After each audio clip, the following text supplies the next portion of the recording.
Warahmatullahi wabarakatuh. Alhamdulillahi rabbil alamin, wassalatu wassalamu ala rasulillahi sallallahu alaihi wasallam, amma ba'd. Baada ya kumshukuru Mwenyezi Mungu na kumtakia rehma na amani kipenzi chake habibi wetu Mtume Muhammadin sallallahu alaihi wasallam.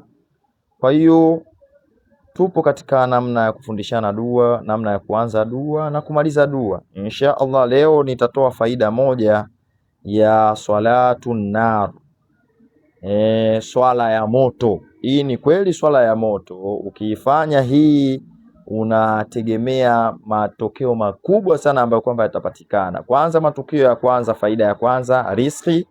Faida ya pili hasadi, chuki, kila aina ya matatizo ambayo kwamba yanakupatapata kwa kupitia mizizi ya ushirikina au hasadi au watu wabaya vijicho vyao, kwa sababu Mtume Muhammad sallallahu alaihi wasallam anasema al-ainu haqu, kijicho kipo.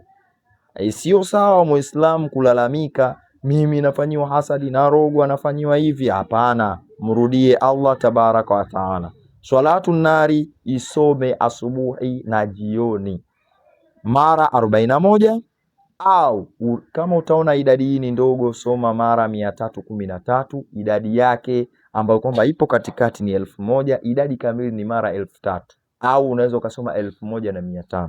Itumie hii swala, itakusaidia insha Allah. Usiache kusubscribe chaneli yetu. Video inayofuata nitaweka faida nyingine ya dua nyingine insha Allah. Subscribe ili uwe wa kwanza kupata video hii, na pia vile vile unaifanya akaunti yetu iwe kubwa. Akaunti za dini zipo chini sana, inyanyue akaunti yetu. Mwenyezi Mungu hujajua kheri yako, kheri yako ambayo kwamba atakupa siku ya Kiyama. Unaweza ukaona kitu kidogo na ukakidharau, kumbe ndio hicho kinakubeba, kwa sababu ukinyanyua akaunti ikiwa kubwa, mambo ya dini yanaenea, yanakuwa kila mtu anakuwa anapata akaunti imekuwa kubwa. Kwa hiyo hilo ndo maana, na pia subscribe yako ndo itakufanya uwe wa kwanza kupata video, ili zisipotee video nyingine. Tumia dua insha Allah, tumia dua. Wabillahi taufiq. Vivu wako ndo maskini wako.